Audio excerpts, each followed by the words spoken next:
Good This meeting is being evening, recorded. everyone, and welcome to today's webinar. Our webinar is titled Mental Health in Africa and Why So Many Suffer in Silence, and this is part two. So my name is Keshnie Mathi, and I'm joining you all the way from South Africa, and it is my privilege to moderate today's conversation with these amazing panelists. Across Africa, mental health is shaped, not only by individual experiences, but also by culture, by family, community, poverty, access to services, stigma, and then, of course, the stories we have been taught about strength and vulnerability. For many people, silence is not simply a personal choice, but it can also be driven by elements of fear and judgment, and limited access to support, cultural expectations, or even concern about how disclosing might impact family, employment, and social standing.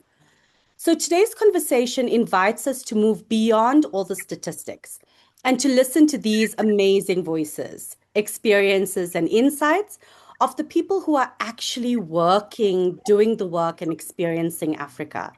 We hope to explore what must change so that seeking help is no longer viewed as a weakness and that no one has to suffer alone. So, thank you to everyone who has joined us, and a very special welcome to our three guests. Unfortunately, Jennifer will not be joining the panel tonight due to other work commitments. But the rest of us are here, right? And we're going to host this conversation and hopefully learn from each other. For those of you that are listening, please feel free to add your questions to the chat if anything comes to mind. But enough talking from me. We're not here to listen to me talk. We're here to listen to our speakers. So before we begin, I would love to invite each speaker to introduce yourselves briefly. So you can share your name, your country, a little bit about what you do for work, and then maybe what has drawn you into this field. So I think we'll start with Benon, if we may begin with you, and then followed by Hilda and then Hannah. Is that okay?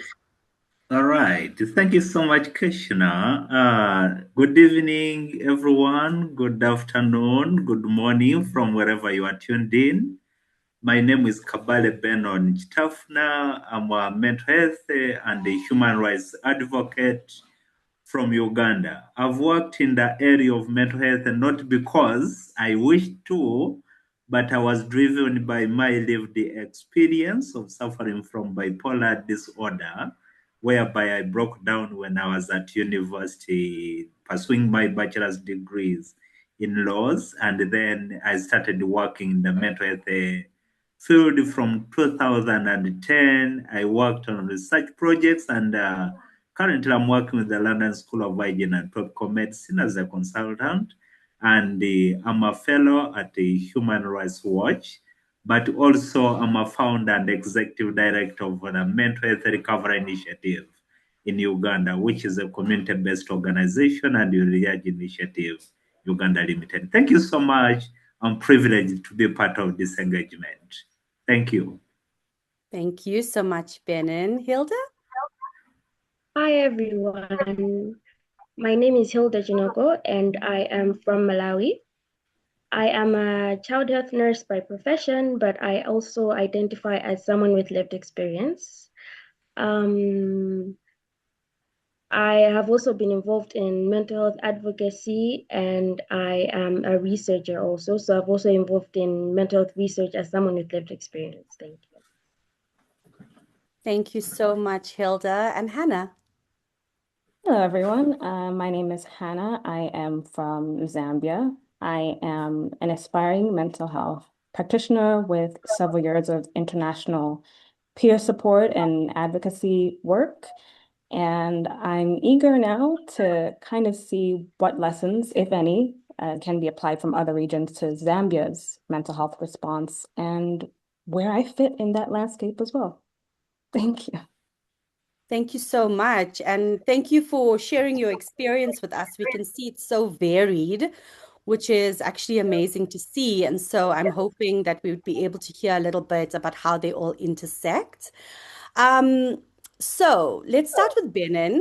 Benon, I know a little bit about your work, and your work raises some important questions about mental health, about dignity, but also advocacy and human rights, right? So I'm Yes. thinking that we begin with the following question. We Yes. often frame mental health as a human rights issue rather than only a health issue. How does that shift the conversation? And what rights are people with mental health conditions still being denied across Africa, in your view? Thank you so much, Keshnie. I strongly believe that when we look at mental health, this is an aspect that is very complex and cannot only be understood from one direction. But, looking at mental health as only a health issue is not holistic. So I strongly believe that looking at mental health as a human rights issue, for human rights looks at a person in a holistic issue as rights. These are natural entitlements that everyone deserves. These are natural entitlements that everyone deserves equal dignity and is born free and equal. Whereby, other than looking at mental health as only a health issue, for human rights model looks at someone suffering from a mental disability as a person, not as only an object of treatment. Therefore, it means that this person deserves equal recognition and is born free and equal just like any other person. And instead of looking at a person from only a patient's view, as someone that only deserves treatment from a health institution or a hospital, or needs to be given tablets and injections, then it means that from the human rights perspective, this person is entitled to many more other rights, like the right to education, the right to health, as I've already said, the right to access to justice, and the right to independent living in the community. And this really encompasses the person in a holistic way, so that he is fully catered for if we are to look at mental health from a human rights perspective, which is not the view when you look at mental health from the health perspective. Therefore, this changes the conversation completely. So the human rights perspective looks at a person holistically, catering for all his freedoms, for all his or her rights as a person in the community, not mere as a patient. I submit. Thank you so much, Benon. And such great points, you raise about how complex it is and how we need to be holistic and people-centric, and the individual's an active participant in their care, right? And so thank you for raising those points. I think this is a beautiful transition now to Hilda, because Hilda, your work highlights the importance of co-production and ensuring that people with lived experience are not merely consulted, but are actively involved in shaping mental health research programs and services. Amazing work. So, my question to you would be, if every mental health program in Africa adopted a genuine co-production approach tomorrow, what would look fundamentally different? Thank you so much for the question. So I've seen that too often, most programs and projects are designed for people with lived experience rather than with people with lived experience. So co-production shifts that dynamic by recognizing that people with lived experience are experts in their own journeys, and things are personal, things are more personalized other than just people who are things are more personalized. So usually involving people with lived experience will help us design services that are culturally relevant to their context and also accessible and built on trust. And also conversations actually become more richer. There is more personalization, solution.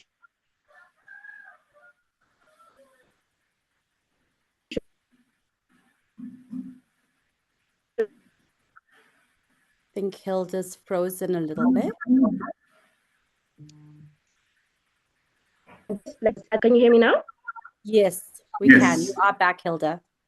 Okay, I meant that conversations with co-production become more richer, solutions are more practical, and also they are more meaningful. And because of this, they reflect the real needs of the people rather than assumptions by people who are coming up with the projects.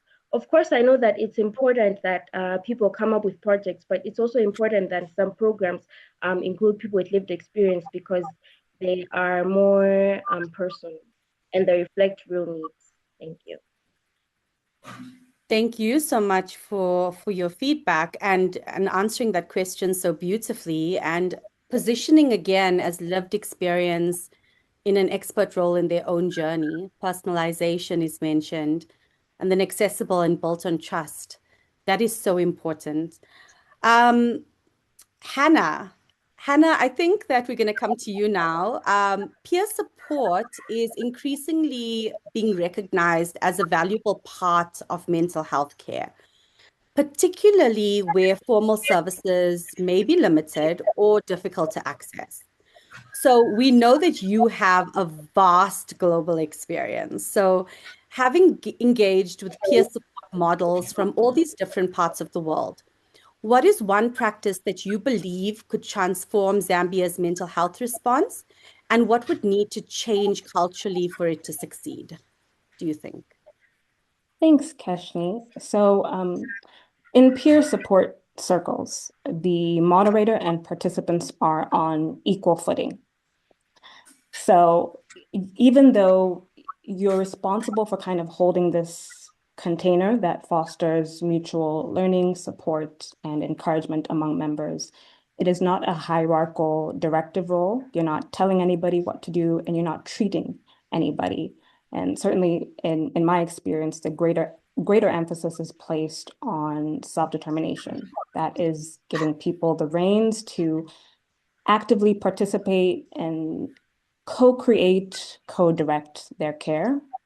It is a person-centered practice and perspective that promotes autonomy, independence, and empowerment for people living with mental health conditions or illnesses, and that I believe we could apply more effectively by integrating lived experience expertise into our response. Because our current laws, this is a mouthful, the Mental Health Act number 6 of 2019, really is quite progressive and human rights forward. The text is, and far better than what came before it, but the ambiguity still around things like involuntary admission, legal capacity, and even treatment refusal really highlight the way that I think we still struggle culturally to reconcile certain freedoms and capabilities with our understanding of mental illness. There is an enduring belief that there are and can be instances where more coercive action is simply the best way to ensure the safety of the persons affected and the people around them. And this is where I think lived experience, expertise, and insights can be such a game changer, because you're able to imagine and create frameworks that can leave behind that paternalistic approach, but are still grounded and practical and realistic enough to execute. But to do all of that and to succeed at all of it, we need to start seeing people beyond the binary grouping of normal and abnormal, and be less afraid of the things that we don't immediately understand. That Thank is you. powerful. Be less afraid of the things we don't immediately understand. That's super powerful. Thank you, Hannah. You mentioned, Hannah, you actually mentioned something about policy now, but I'm gonna pop over to Benon, because Benon, as someone with lived experience who now actually influences policy and international research, can you share with us maybe what was the turning point that transformed your own silence into advocacy? And what does that teach us about creating pathways towards genuine wellness for others? Well, thank you so much, Keshna. It is really a wonderful question that I'll not approach from one direction. However, from my lived experience, you find that in 2005, during my first admission, I was, I was admitted and thereafter coercively treated, and I was placed in a seclusion room for unreasonably very long hours.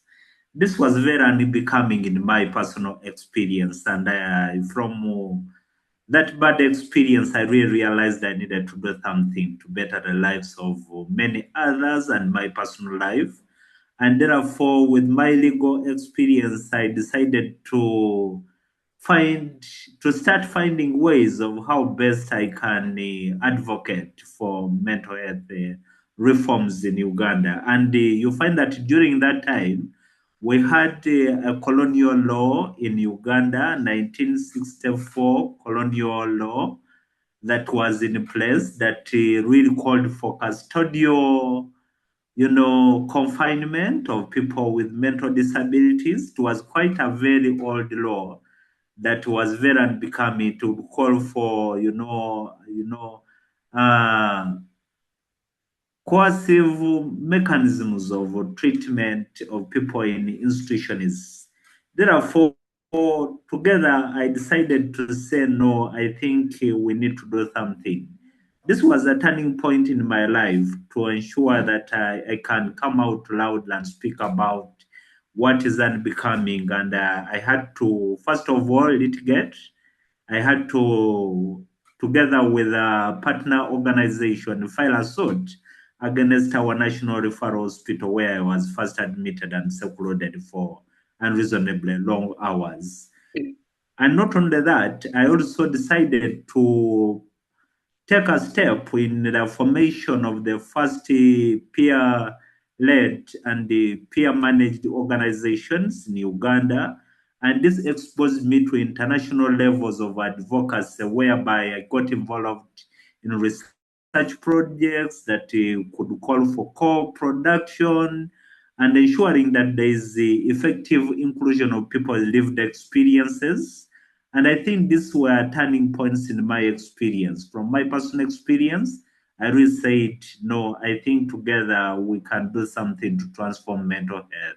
So it has been a long journey, but still with the ups and downs. But I believe there is a change. There's been reforms so far.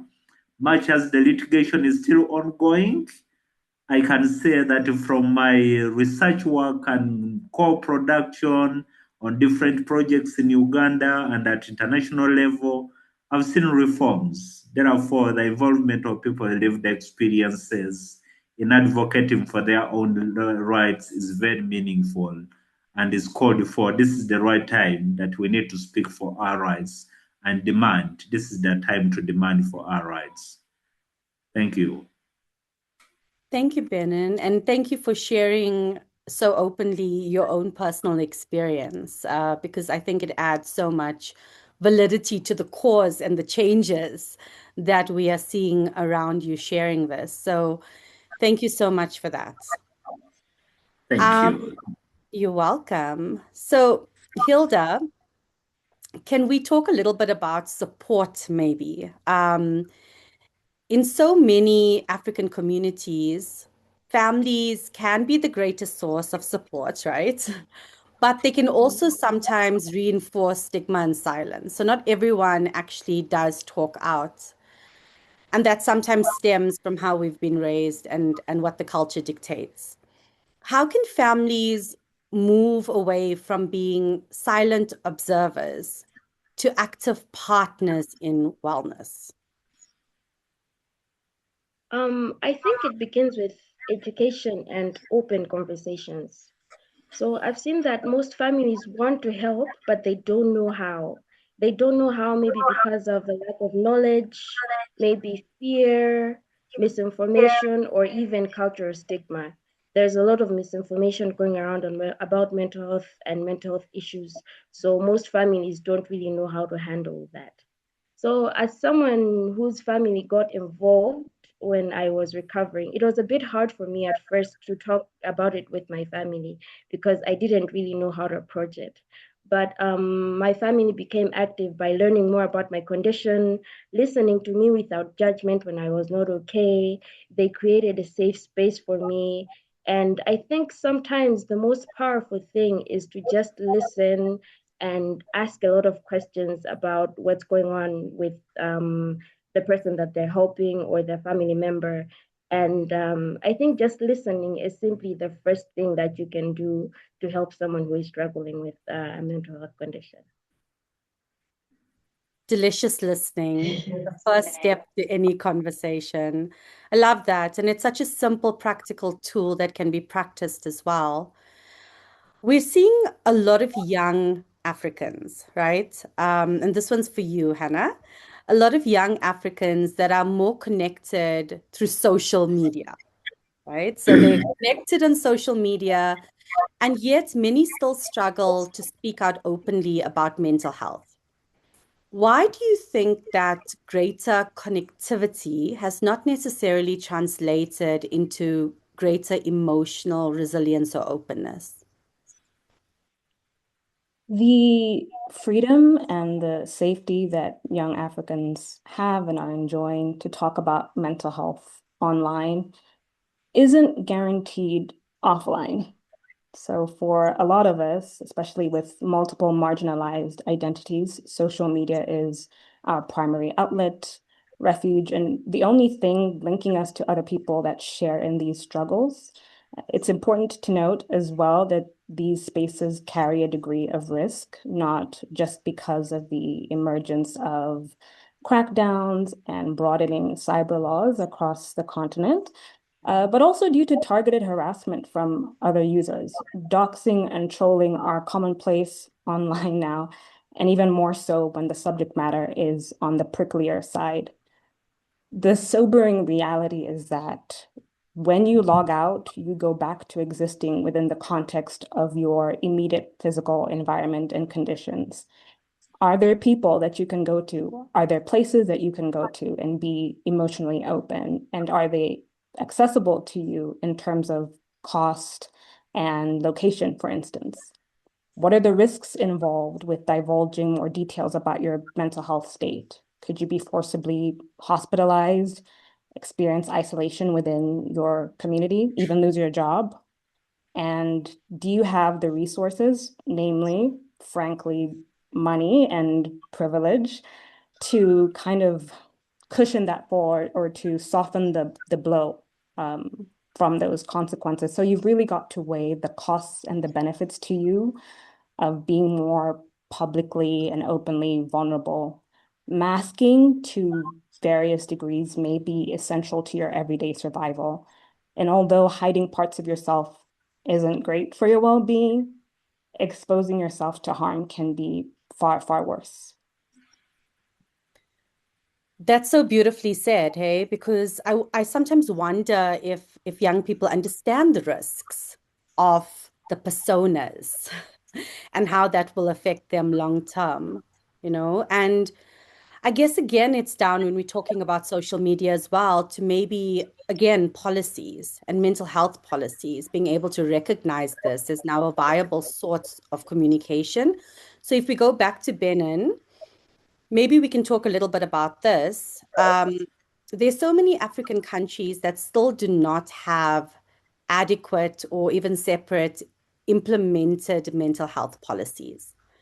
In your view, because we just had Hannah mention some real truths, right? So, in your view, what is the one uncomfortable truth that governments, professionals, and society have to confront if we genuinely want people to stop suffering in silence or behind these personas? Thank you. Thank you so much, Keshnie, and thank you so much for such a wonderful question. It is quite tricky, but I would like to answer it from one angle, and I would say that, many African countries still lagging behind as in terms of policies and legislation. This has not been because countries really wish to, but the main problem has been stigma. The stigma around the mental health or mental disability is really gross. When you come across governments, different institutions, professionals, communities, The stigma is really too much, and we've failed to find a single way of how we can overcome it to enable governments to fund, for example, community-based mental health care, treatment in institutions, even the tabling of policies and legislation is.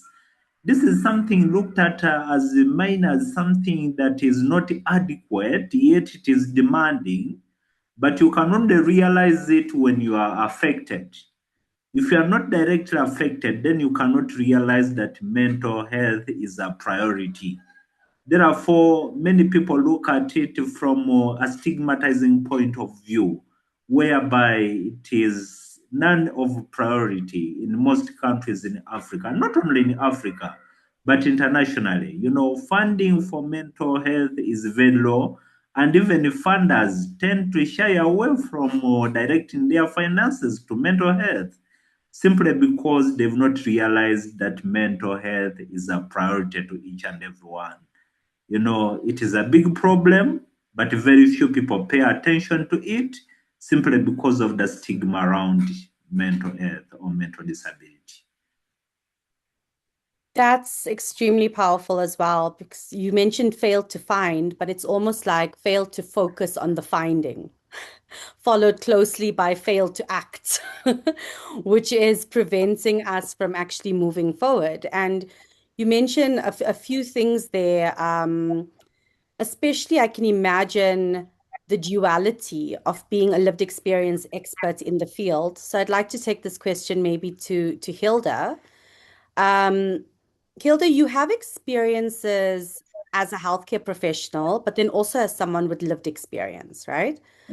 So tell me if this is too personal, because I don't want to get too personal, but has there been a moment where maybe your personal experience challenged something that you had been taught professionally? And then how did that change the way that you care for others? Okay, for context's sake, I'm going to say that I am a child health nurse by profession. So I spend most of my time in the hospital, like all of my time. I spend all of my time in the hospital. I just come home to sleep and eat, then I go back to work. So usually I have been trained to put my patients first, and yet there are times when even I feel burnt out. Sometimes I feel like I can barely function, but I keep going because that's what I am programmed to do. I'm a nurse. I have to care for other people. I have to care for other people's children. I have to care for other people's families. But I feel like this experience has actually changed a certain mindset for me to say that even the strongest people that you know are going through something.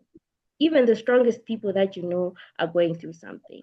I feel like everyone has got invisible struggles. So despite me going to work every day and showing a brave face on a brave smile on my face, showing everyone that I'm happy, but I am also going through something internally. So this has also made me feel like everyone has got their own struggles, and I'm usually empathetic when I'm seeing people. I'm usually empathetic when I'm seeing my patients, and I see every patient as an individual because everyone has got their own thing going on. Yeah. I think you've just normalized absolutely everyone's emotions, Hilda, and given us all permission to feel despite what we carry with that statement. I Mm-hmm. think it's so powerful because we do all mask based on what we need to do to get through in order to protect or to serve. So it's very refreshing to hear that perspective. So you spend most of your time in hospital with the little ones. I'm going to ask Mm-hmm. Hannah about young people as well. So Hannah, what do young people in Zambia or globally actually need most right now? So if you had to choose, do they need greater mental health awareness, safer spaces to talk, or do they need more people who are genuinely willing and equipped to listen to them? What do you think? Okay, well, I don't want to cheat. I think we need all of them, but I think it begins with people being willing to listen. It can be jarring and overwhelming to learn about experiences that don't mirror your own and maybe even challenge your worldview. It's natural and it's human to want to turn away from that discomfort instead of lean into it. And I think the resistance that we often encounter in awareness raising and advocacy work is comes down to rather people think they are being asked to completely abandon their beliefs and their values and all the things that mean the world to them and make them who they are to become perfect allies overnight. So they get defensive. And in reality, what you are asking of people, kindness, empathy, curiosity, don't require any of that. So being willing to extend that to others creates safe spaces to talk because now you've removed the fear of judgment, humiliation, rejection, isolation, the stuff that keeps people from coming forward with their stories. Ideally, people sharing can talk freely about what they're experiencing, how they're feeling, and how best they can be supported. And the people on the other end listening can ask questions to deepen their understanding of both shorter periods of poor mental health and more long-term chronic conditions. And that in turn helps to spread awareness about mental health, normalizing public discussions about the many forms struggles can take, and humanizing the people navigating them so that we can ultimately neutralize that boogeyman effect that the topic still carries. So I still cheated a little bit because I snuck all of them in there. Because you were so eloquent about it, we will allow you to have all three. I love what you said because I mean, it's back to basics, right? Like listening and active listening and all the things we learn about. But then just simply to be able to be present and to witness and that delicious listening is, I think, a skill. The good news is it can be learned. The bad news is we don't practice it as consistently and we don't understand the power behind it, you know? So for everyone listening out there, listening deliciously, I mean, I think that that's so important. It just starts with a willing ear, right? So the three of you have been absolutely amazing. So I've got another question, but this one pertains to all of you. Okay.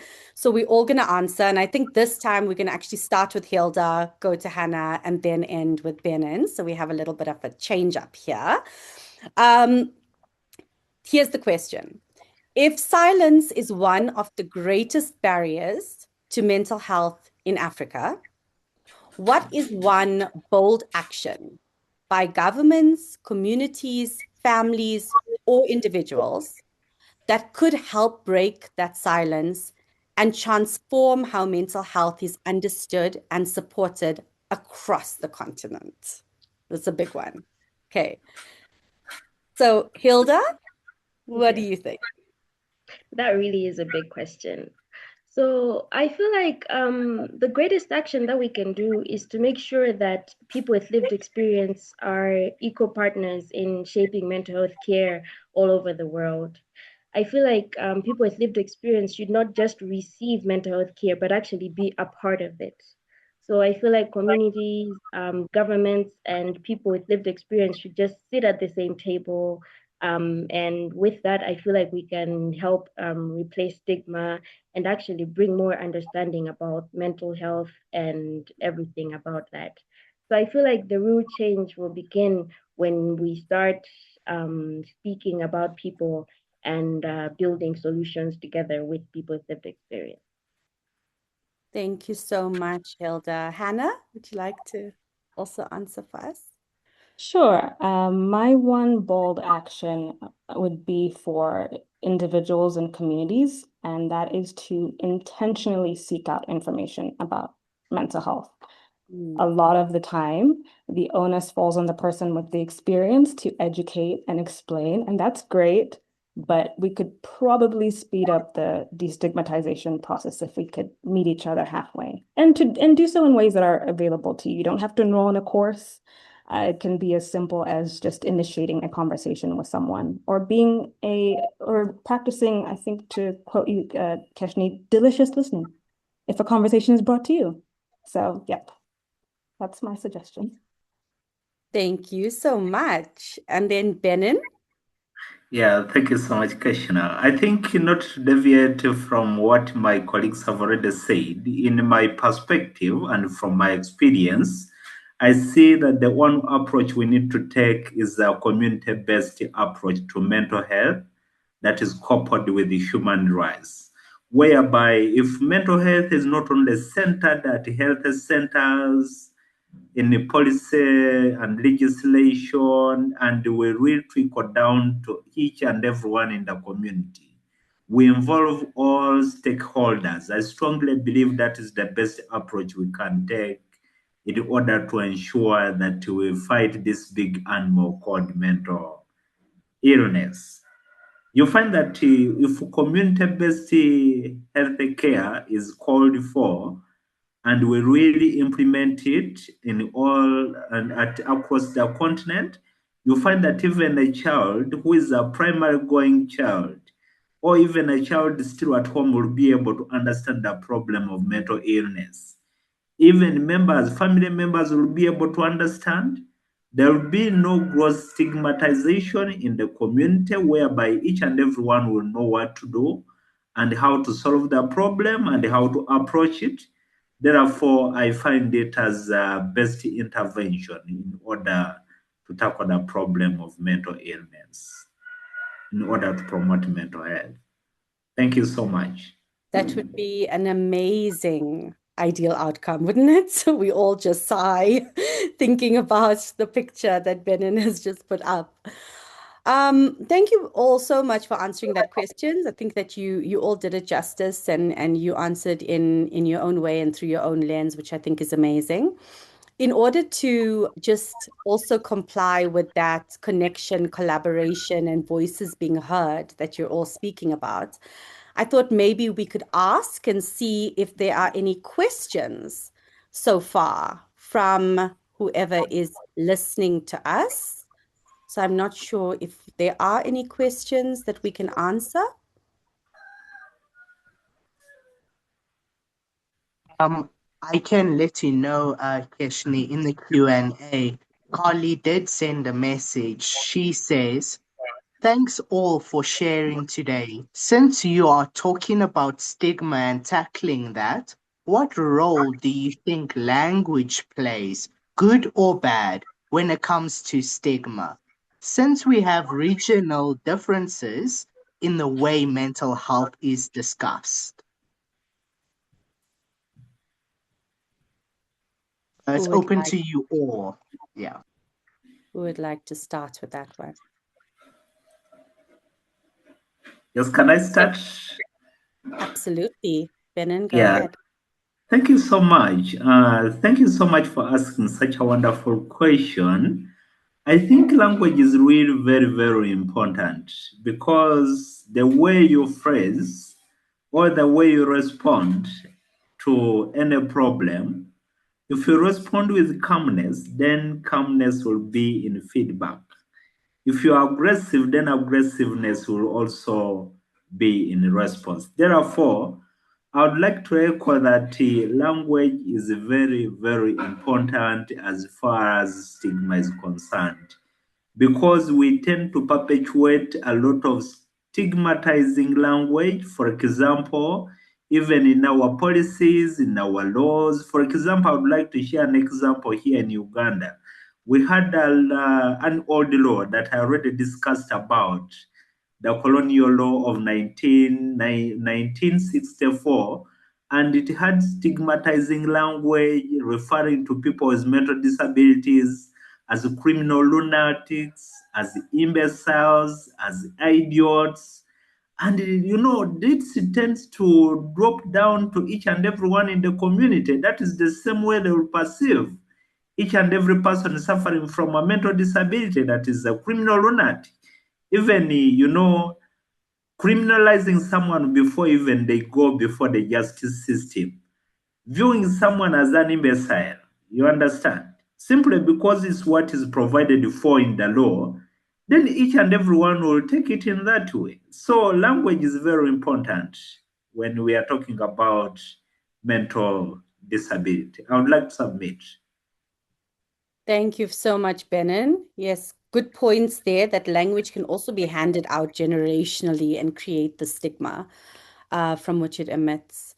Hannah, Hilda, either of you want to jump in here? Sure, I'll jump in. This is something I think that we've spoken about within our Aves regional meetings. Language is really powerful, yes, and as far as stigma goes, in pertaining to Africa, it's not often very accessible. How we talk about mental health and our understanding of mental health is framed by terminology that's not of African origin. And so I think it can be hard to identify if you're having a problem or if you think you might have a problem if what you understand or what you've seen of mental health doesn't quite describe how you feel, or if you think, oh, that's not my experience, or if you just don't even know maybe what the language means. So that's the one, I think, pitfall with language is we'd need more expansive language. I think that would be helpful for tackling stigma. Agreed, agreed. Just that understanding could or lack of understanding could create an additional barrier to access to information. Absolutely. Hilda, what do you think? Can I answer the next question? Do you want to do the next one? Okay, that is completely fine. So this again is for everybody. It is from Pilani and it says, thank you for the insightful webinar. My question is, as someone with lived experience, how do you break the silence and stigma when it comes to disclosure of your mental health condition?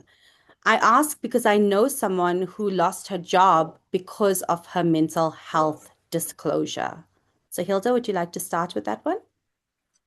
Yeah. It's very unfortunate that that person lost their job because they disclosed their mental health condition. But I feel like just because you have a mental health condition, it's not really grounds for losing your job. It's not really grounds for dismissal. So I also feel like it depends on the context. Let me be honest. For me, not everyone at work knows that I have a mental health condition. I actually share it to people that I feel comfortable with. So I feel like it also depends on the situation and the type of, I guess, job that you're working at. Because I feel like there are some jobs where it would be really hard to disclose your situation. And I feel like with situations like this, I feel like it would be good to go to higher ups and go to different people at the job to ask them and see how well to handle such an issue. But I feel like when you are working somewhere, it's important to tell at least one or two people about your mental health condition, just for the sake of maybe if something happens, then they should actually know how to handle you, and you should have like something like a recovery plan for it. Thank you so much, Hilda. Ben and Hannah, would you like to also jump in for Pilani? Yeah, thank you so much, Filani, for your question. It is very unfortunate that our peer lost his or her job under such circumstances, but I would like to share my personal experience. Like, regarding disclosure of what you are going through as your personal or private health condition, it requires a lot of privacy, but you have to gently disclose. For example, recently I've been working with the National Identification and Registration Authority of Uganda as a supervisor. But I joined this job when I was doing some other work, my NGO work, my consultants with London School of Hygiene. But I first of all assessed the situation. I did not go to my supervisor directly to tell them about my disability. However, I first of all consulted on how they perceive the problem that I'm going through. And this was enough to let me know either I disclose or not disclose, to either know whether it's the right person to tell my problem or not. Therefore, it is very important to gently approach it, not to just bump out and tell each and everyone or tell your supervisor you are going through such a problem, because some people naturally are not listening. Yet others are compassionate enough and they are very listening. When you tell them about your problem, they'll feel it with a lot of empathy. And it's like you need to discuss what will be the possible mechanisms of engaging with your responsibilities at work. What would be the reasonable accommodations that you may require at place of work? Therefore, I think it is very important to gently talk to the boss or the supervisor that actually you have some form of disability, you may require some reasonable accommodations for reason ABC. Even before they get to know about the real problem you are going through, you can start by asking for reasonable accommodations. If they grant, then you can be able to go to the next step and air out what you are really going through. And I think it can help you secure your job and remain in the workplace. So that is the one mechanism I've applied, and it's like at all levels, you feel free to disclose about my disability. And I strongly believe I've been able to sustain my employment simply because I'm able and confident to disclose. However, I don't openly approach my bosses. I go about it gently, step by step. Then I get to the disclosure point. Thank you so much. Thank you, Benon. Hannah, would you like to maybe hop in? Sure, I'll just piggyback off of what Benon was saying. I'm a little, I don't, I'm hesitant here with this particular question because I don't think it's the responsibility of the person with the lived experience to be the one to break the stigma in that situation. It's difficult enough having the mental health trouble and then having to be the one to make it okay for your boss so. I'm not too sure about that angle, but because I really think your number one priority at all times should be your safety. And I think if you assess the situation and it's a little dicey, I'm all for refraining from disclosing.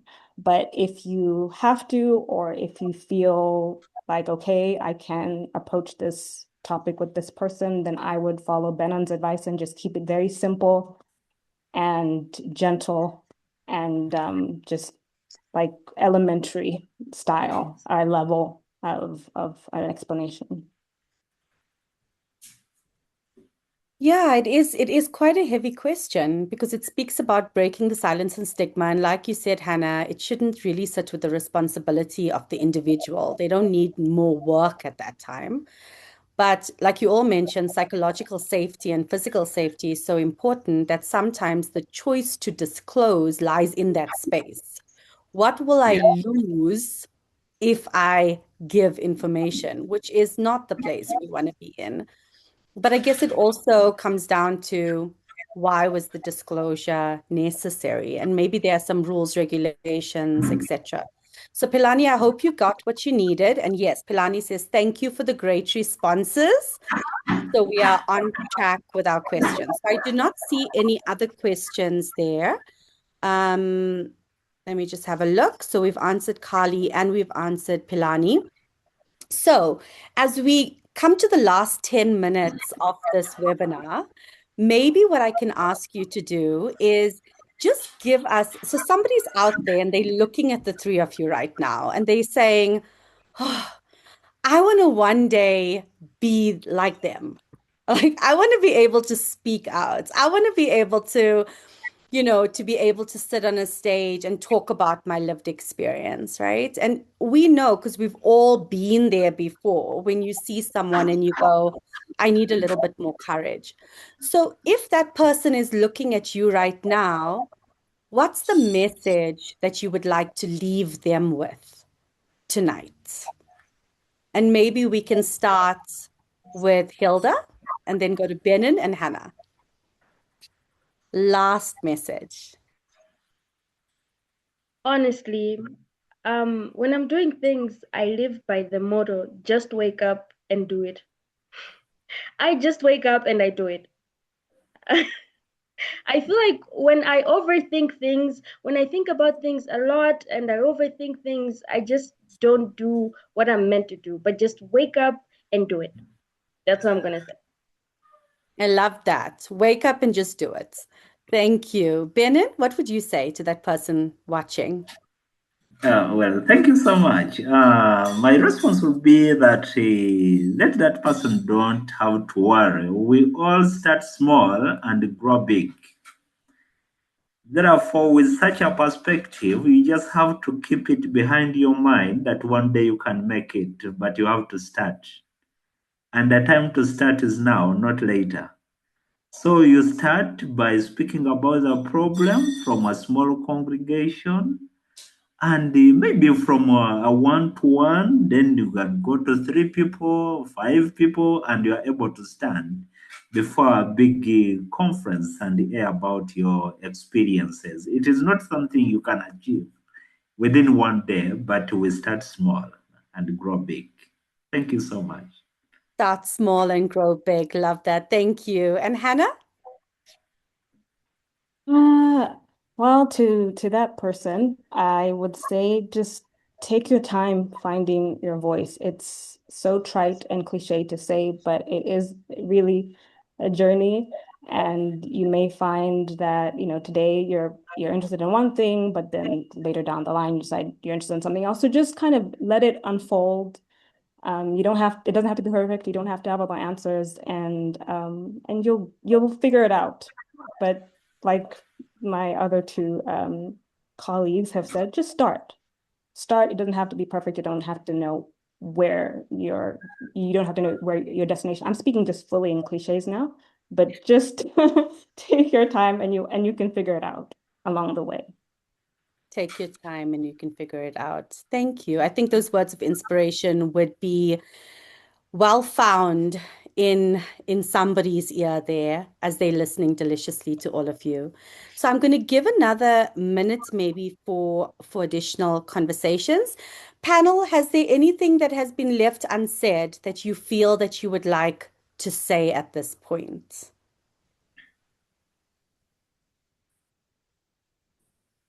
No?